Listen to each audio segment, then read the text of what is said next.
Pirojeya çaksaziyê bihêzkirina pergala Başûrê Kurdistanê lêdana bingeha gendel û bazirganên mafên gel. Hikûmeta Herêma Başûrê Kurdistanê li sala rabûrî projeya rîformê anku pirojeya çaksaziyê pejirand. Ev dixwaze du armancan ji vê projeyê bi dest bixe ya yekem bihêzkirina pergala Hikûmetê bi awayekî ku dadperwerî bingeha wê be ya diduyan îlankirina cengê li dijî gendel û ticarên mafên gel. Bi tevahî ev demek dirêja civaka Başûrê Kurdistanê li benda pêngavekê bi vî awayî ne. Li benda edaleta û mûçeya maf û îmtiyazê ne. Dixwazin êrî tu kes mafên wan bin pê neke. Pişra hejarî û destleseriya wan ji bo xwe bi derfet nebîne ku armancên xwe yên siyasî pê bicî bike. Ji dema erêkirina pêvajoya çaksaziyê û destpêkirina pêngavên bicîkirina wê asteng derketine holê. Taximek destnîşankirî naxwaze ev proje ronahiyê bibîne. Ji ber ku berjewendiyên wan wê bikevin xeteriyê. Tişta seyr ev e ku ev asteng ji aliyê hinek partiyên mixalefetê derketine. Ev partiyên ku ji destpêka damezirandina xwe duruşma çaksaziyê bilind kirin û li ser vê esasê bingeha xwe ya cemawerî ava kirin.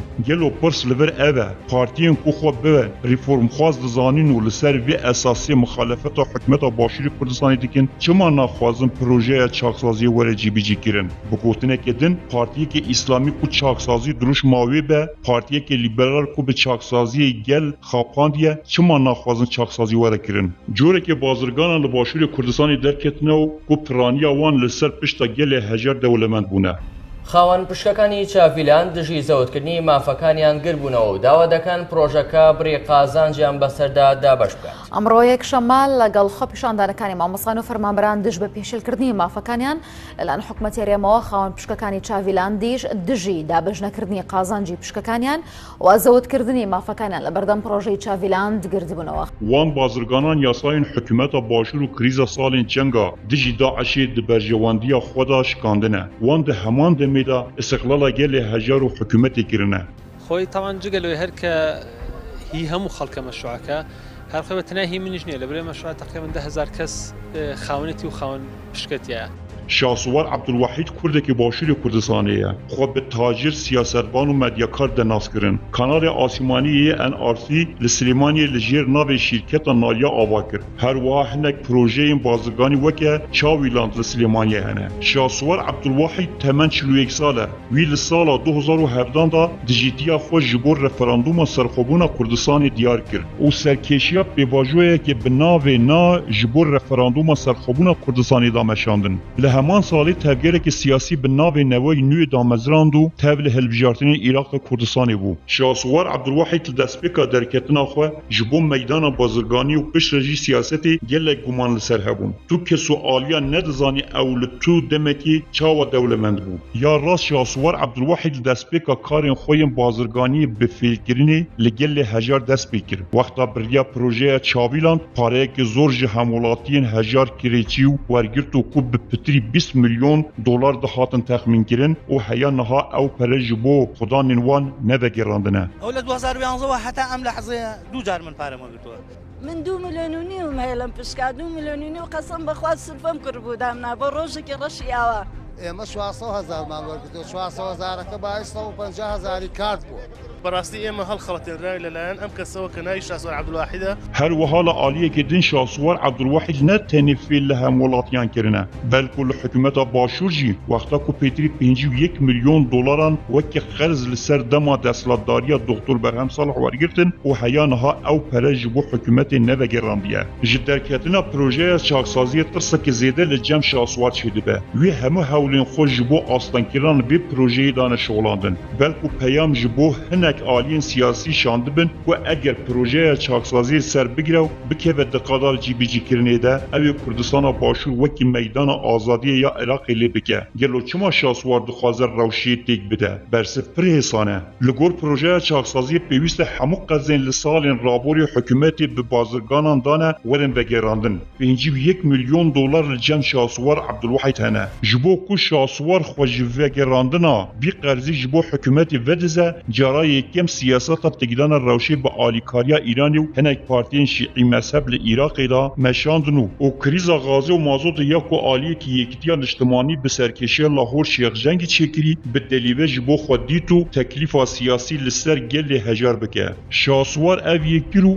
برا قدغه درکتن و روشا ویروسا کرونا خو پیشاندان چکرن لبلی اف هولن وی به آمانج نگهشتن نهاجی و پشتی کل روژن رابوری حکومتا باشوری کردستان خطا گشتیا بجی کرنا پروژه چاکسازی îlan کری شاسوار عبدالواحد جاره که دن کتی ناف هولن مزن جبو آستان کرنا وی پینگاوی وی جاری ویلی هفاتن لگل لاهور شیرجنگی کریه شاسوار عبدالواحد لسر آزادی رادربرین دەستگیر نەکراوە شەو ڕۆژ دنێوەدا لەسەر تەلەڤیزیۆن کەس دەستگیری نەکردووە سفی بێئەدەبی کردووە بەرامبەر مۆزەفێکی حکوومەت لە فڕۆکەخانەی سلێمانی لەسەر ئەوە دەستگیر کراوە ئەوە لەسەر ئازادی ڕادەربرین دەستگیر نەکراوە لەگۆر چاپکانیên پێگەها دارکا مازی لە باشووری کوردستانی لاهۆر شێرژەنگی شاسوار حایدار کریە ku ew wê nehêle tu kes û aliyek zextê lê bike ku qerzê 51 milyon dolar yê hikûmeta başûr vegerîne ji bo vê lahor wê nehêle tu dadgehê Silêmaniyê lêpirsînê digel şaswar de bike û her wiha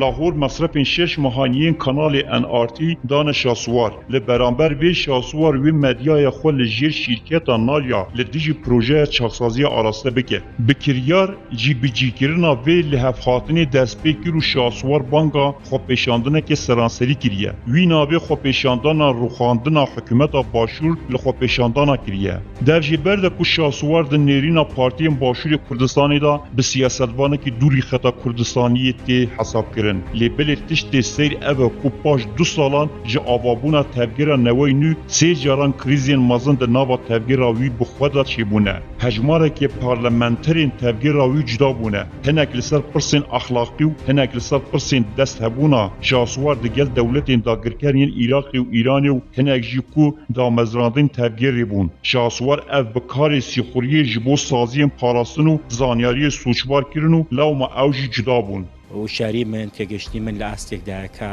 ناتوانم مامەڵە بکەم بە میلەتەکەی خۆمەوە کە لە تاریکی دایشکەم خەریکی کوتلەکاری بوون بە هەڵخەڵەتاندن و فریودانی گەنجەکان کە ئەمە بۆ من جێگەی قوبوڵکردن نەبوو کە گەنجی ئێمە یاخود ئەم جیلە تازەی کە لە کۆمەلگەی ئێمە جیلێکی پاکن بەریئن جارێکی تر لە ڕێگەی کوتلەکاریەوە بەرەو ئاراستی دژێکی و منافسی و کێبڕکەی نابەجیان بەرن پیاوی ناڵم بنەماڵەیەکیش ئەندامی بنەماڵەیەکێک لەو بنەماڵە حکومڕانیەکە لە کوردستانەیە گوێی لە دەستی ئەوە هەڵبەتە ئەوەش دوای ئەوە کە 40-50 میلیۆن دلار قەرزاری ئەم حکوومەتە بۆ هەموو ئەوانەی کە نەکەوتنە لە خۆپیشاندانەکانی هەژدەی دوانزەی پار نەکەوتنە ژێر دەسەڵاتی هێزەکانی ئاسایش نانێژە کەس لە شاسوار نزیک بێتەوە هەموو ئەوانە بە قەس جیران بە سیناریۆ جیران دانازانم لێ عەقدیان پێپڕکردنەوە یان ڕیان هێنان کە لە دەوری شاسوار بن چۆن تیم ئیشکەن هەر کەسێک دەستی ئاسایشی سلێمانی نەگەشتێ نانێش لە دەوری شاسوار بێ نهاجی لاهور شێرجەنگی داردەستê dewletên dagirkeniyê Iraqê û Îranê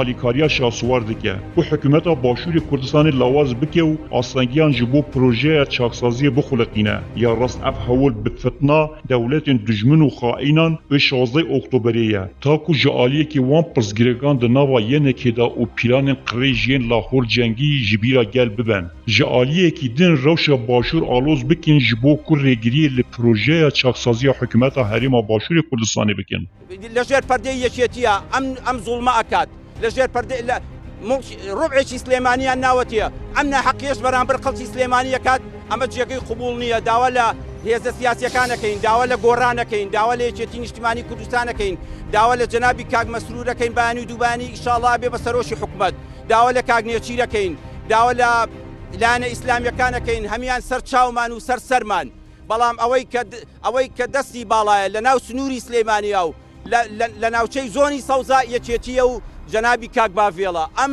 ناحەقیە قبوڵ نەکات